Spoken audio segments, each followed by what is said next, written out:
The Dead Sea, the lowest point on planet Earth, once described as a well-watered plain like the garden of the Lord. Nearly 4,000 years ago, the crust of the earth split open, and out of its bowels belched fire and brimstone that rained down upon the cities of Sodom, Gomorrah, Admah, and Zeboim. Abraham stood in the door of his tent on the other side of these mountains and watched as the cities and their inhabitants were incinerated in the inferno.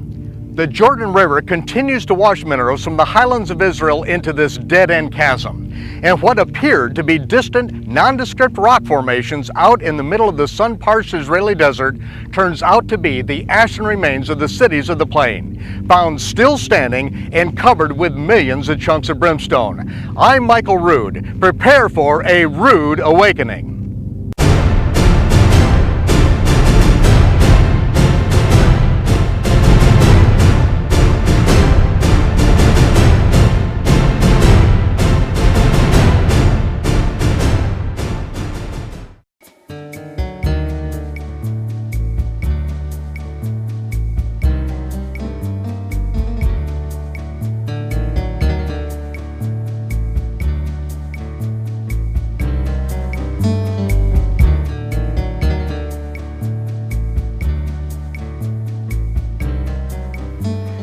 In the book of Genesis, we read that God instructed Abraham to leave the land of Babylon and its perverted system of sun god worship. The Almighty had already confused the languages and scattered the inhabitants of Babylon to slow down the development of Nimrod's political, economic, and religious world government system. The worship of Nimrod's son, Tammuz, the reincarnated sun god, and the worship of Nimrod's wife, reincarnated as Ishtar, were both fragmented into divergent cults at the Tower of Babel. For thousands of years, religiously motivated military campaigns kept these once unified peoples from joining forces to rebuild the one world government that Nimrod had begun. Raised in the land of Shinar, Abraham was instructed to leave Babylon behind, crossing over the Euphrates River into a land that God would give his descendants. Abraham became the first Hebrew meaning to cross over, when he crossed over the Euphrates, leaving Babylonian paganism far behind. The Hebrew scriptures from Genesis to Revelation clearly define God's intention to purge pagan sun god worship from the land promised Abraham and then from the entire earth. The Creator has determined the purpose of life, and he states emphatically how he does and does not wish to be worshipped. Abraham was 75 years old when he left Babylon, bringing his nephew Lot and their families with him. Upon entering the land, Lot joined himself to a prosperous culture that had developed on this then fertile plain. Lot took up residence in the city of Sodom. The prophet Ezekiel said that the sin of Sodom was pride, fullness of bread, and abundance of idleness. She did not strengthen the hand of the poor and needy. They were haughty and committed abominations. Sorry for this rude interruption, but if you want to know how to get on the bad side of the Almighty, search the scriptures for what God calls an abomination. The word abomination is translated from the harshest words in the Hebrew language, toavah and sheketz, and they mean perverted, disgusting, repulsive, sick, putrid, vile. You get the picture. Their self-indulgent lifestyle led to a perversion named after the city, sodomy, commonly known today as homosexuality. Abraham was forewarned that the sin of Sodom might have reached the point that divine intervention was required. Two angels who appeared as men left Abraham's tent to see what was transpiring in the city of Sodom. Upon arrival, the angels were welcomed into the home of Lot, but an aroused group of homosexual men demanded that Lot send these strangers out to them so that they could rape them. Lot refused, so they attacked him on his front porch. The angels pulled Lot to safety inside the house and smote the entire mob with blindness. The scriptures record that they wore themselves out as they groped the house looking for the door. At sunrise, the angels took Lot, his wife, and 2 daughters by the hands, dragging them away from the city. Soon, fire and brimstone rained down from heaven, turning the city into a raging inferno. That is when some scientists believe that the 3,000-mile Great Rift Valley was formed, when the earth's crust fractured and belched fire and brimstone into the heavens. As the brimstone showered down upon the cities, Abraham saw the smoke of Sodom rise up in the distance. But until the smoke cleared, Abraham had no idea that Lot was saved from destruction.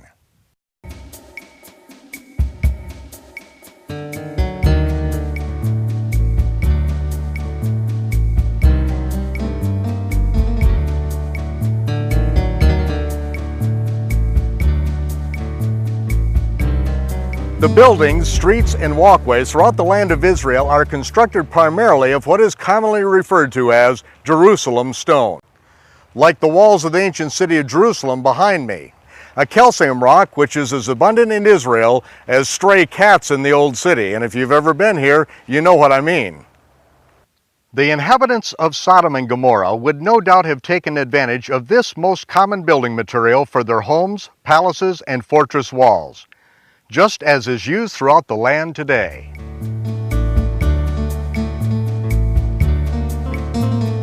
Archaeologists contribute Sodom and Gomorrah's overt wealth to the flourishing vegetation and the commercial value of the asphalt pits found in this once lush valley. Asphalt, oozing from deep in the earth, turns this wadi into a surreal landscape. The builders of the cities on this plain had access to an unlimited supply of asphalt with which to cement their buildings into indestructible fortresses. Indestructible until burning brimstone rained from the sky, igniting the asphalt mortar and turning the city into a furnace.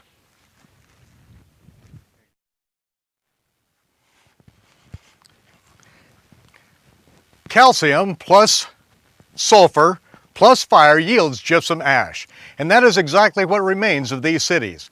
These structures appear as rock formations from a distance, but those who venture out into this deserted, lion-prowled wasteland soon find their trek to become laborious as they sink ankle-deep in this gypsum ash.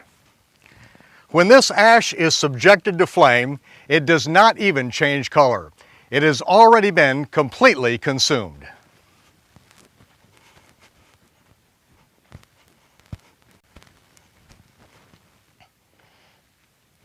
Substances burned with sulfur can have a higher remaining ash weight than the original substance.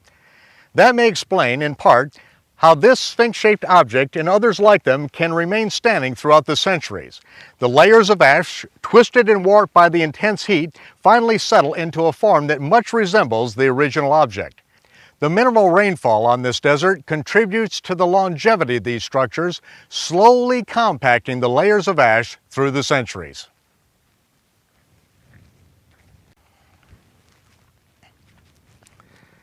A 90-degree angle rarely occurs in nature, a phenomenon that we diligently search for when looking for a man-made artifact. And on this plateau, we observe two identical elongated pyramids, which highlight the grand entry into the temple site here at Gomorrah. They are identical in length, width, height, and angle of incline, an impossible combination for a naturally occurring rock formation. The entire area surrounding Gomorrah is rock. These are the mountains of Judea, and we are standing on the remains of Herod's mountain fortress of Masada. At its base are the stone-cordoned encampments of the Roman army that besieged the Jewish zealots who were barricaded on this mountain after the destruction of Jerusalem in 70 of the Common Era. The Romans encamped on the gravel bed of this surrounding plain. But the city of Gomorrah, beyond these encampments, is unique in its structure and composition. Walls, buildings, and temple structures reminiscent of the ancient temples of Babylon are preserved as heavy gypsum ash. Moses referred to the condition of this area by saying, "The Lord overthrew Sodom, Gomorrah, Admah, and Zeboim in his anger and wrath. The whole land is brimstone and salt and ashes. It is not sown, nor bears fruit, nor grows any grass."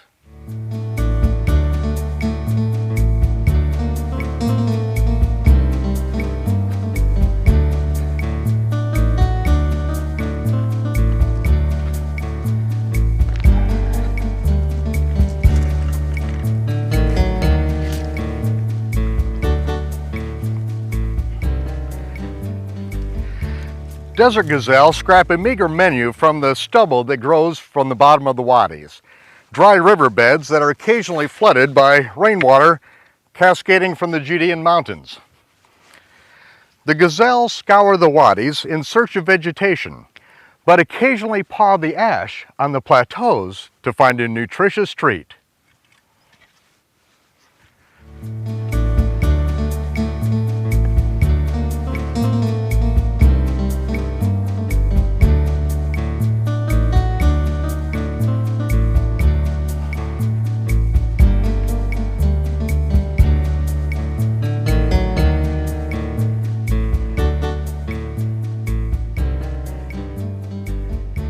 This is a natural mineral salt lick, the salt of which Moses spoke. Mineral salts from the bodies of the incinerated citizens of Sodom and Gomorrah continue to leach to the surface even after 4,000 years. After the atomic bombs were dropped that ended World War II in the Pacific, U.S. military inspectors at Hiroshima found piles of white powder near the blast site. Analysis proved the powder to be the mineral salts of the incinerated individuals who were vaporized in the fireball. All that was left was a pile of salt. That discovery and the salt licks of Sodom and Gomorrah may answer the question, what became of Lot's wife? The scriptures indicate she turned back to the doomed city and became not a literal pillar, but in the Hebrew, a memorial of salt. All that's left of her and the entire population is the mineral salts which the desert gazelle now eat.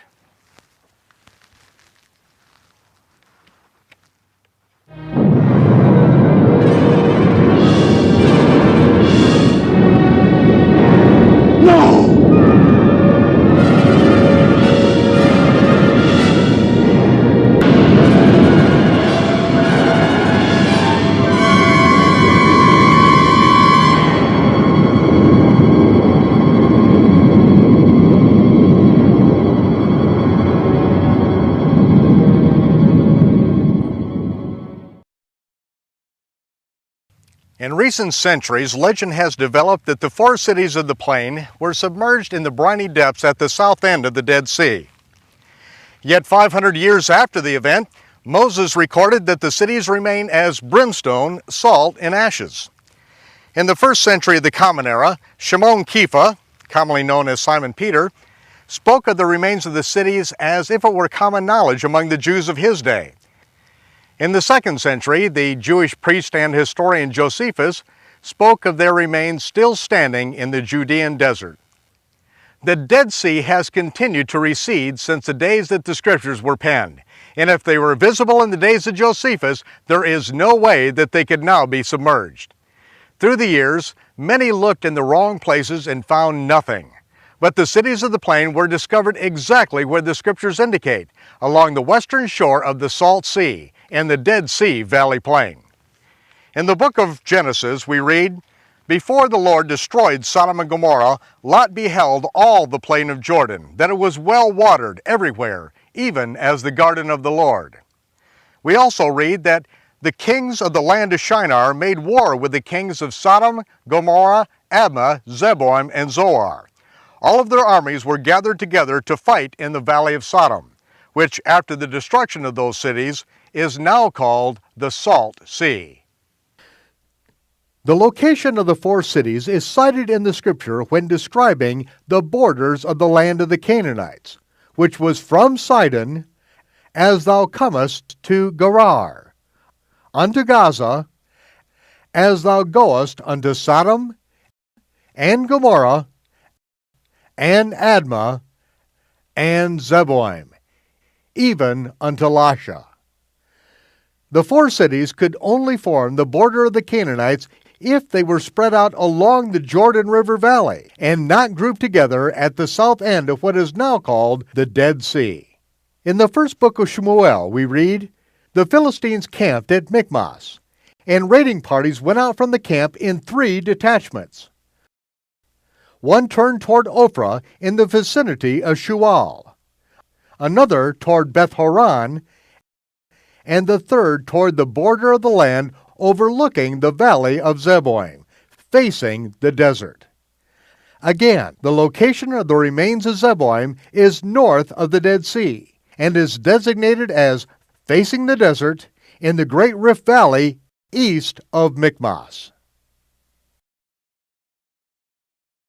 These four locations have yielded the same ashen features and brimstone remains that we see here in the city of Gomorrah. The brimstone found here is unique to this part of the earth. Samples have been analyzed in laboratories in the U.S. and also in one of the most prestigious laboratories in the world, the Karolinska Institute in Stockholm, Sweden, which awards the Nobel Prize in the field of science. Critical analysis showed this sulfur to be 95.72% pure sulfur with three other trace metals which could generate sufficient heat to melt even stainless steel.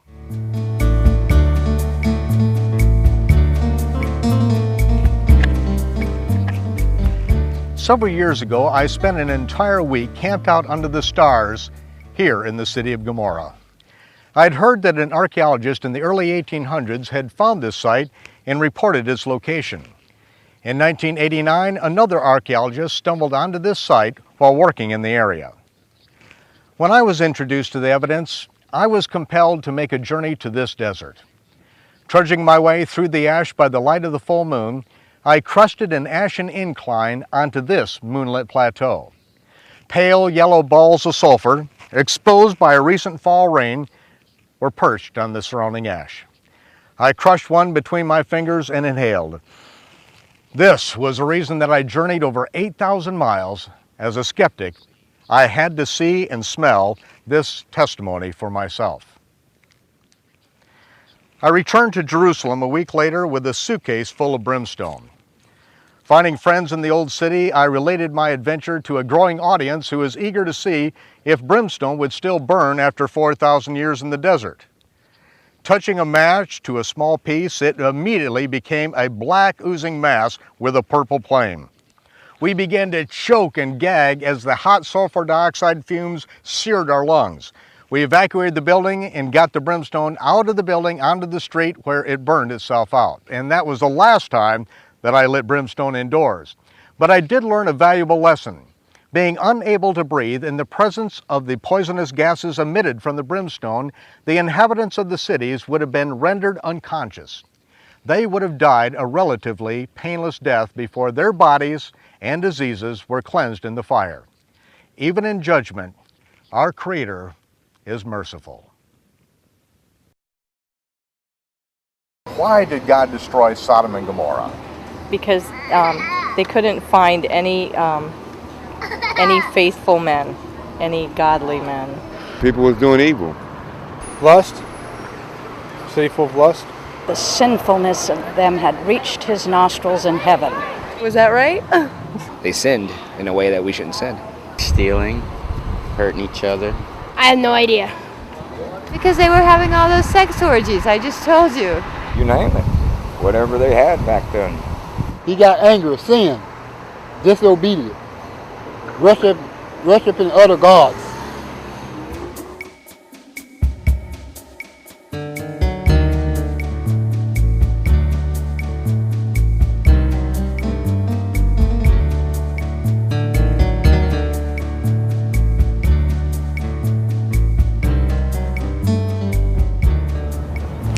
I find fascinating parallels in the history of Sodom and Gomorrah and that of our current culture, especially in the United States. The document, which has become commonly known in America as the Declaration of Independence, recognizes that the Creator has endowed every human being with absolute rights, that no civil or religious entity has the right to alienate from the individual. The public school system in the United States was originally established to teach children how to read the Bible so that they could never be stripped of their God-given rights. For the past several generations, however, the Department of Re-Education in Washington, D.C. has forced the once independent schools to teach that life is just the result of millions of years of aberrant chance mutations in a purely mechanical universe, and there is no creator. The nice sterile term for this is evolution. But if there is no creator, then there are no creator-given rights upon which our republic was founded. Without God-given rights, we are left with only government-given rights. And what the government giveth, the government taketh away. If there is no Creator, we have neither God-given rights nor God-given responsibilities. There is no right or wrong. And we, like all animals, are reduced to survival of the fittest. And if it feels good, do it.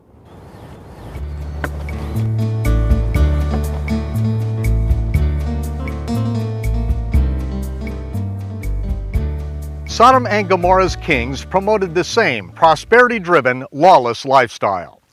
In Shimon Kefa's second letter to the followers of Yahshua of Nazareth, known by many today as Jesus, Kefa writes, God condemned the cities of Sodom and Gomorrah and turned them into ashes, making them an ensample to those that live ungodly lives. Rudimentary explanation. The word ensample in the Greek language means a visible example, something that can be witnessed in the physical universe, not theological speculation.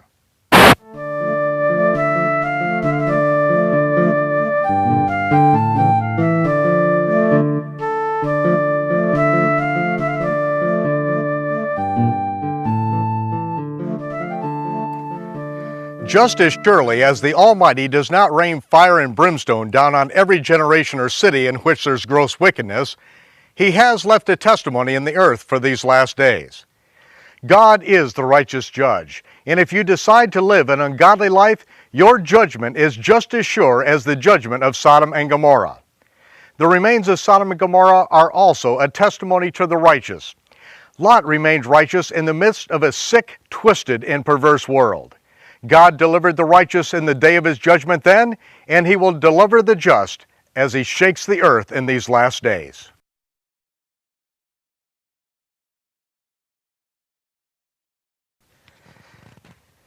Many people have a very negative attitude concerning the judgment of God falling on a nation. Well, it depends on whether you are in the wrong or whether you have been wronged. When one gets his day in court and righteous judgment is handed down from the bench, those who have been wronged celebrate. They have been vindicated and will be compensated. Those who have wronged others are punished. That is righteous judgment.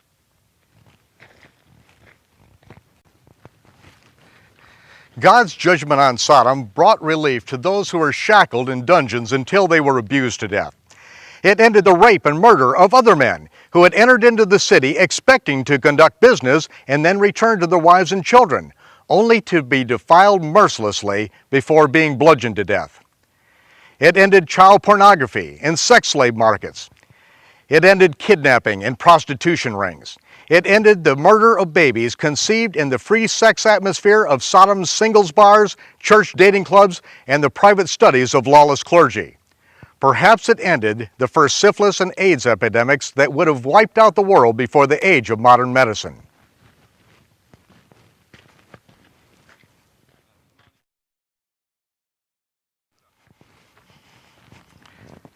God is the righteous judge, and if you are living a righteous lifestyle, you long for the day that His righteous judgment is released upon the face of the earth. As it is written in the Psalms, the righteous speak of His judgment all the day long. But as I say, His judgment is not pleasant table conversation in the house of the wicked. As Shimon Kefa said, even though we do not see God's hand of judgment overtly revealed against the wicked, do not deceive yourself into thinking that the Almighty is slack concerning His promise of judgment. He is not. He is long-suffering, not willing that any should perish. He never judges without fair warning. Consider this fair warning. The day, the millennium of the Lord, is at hand.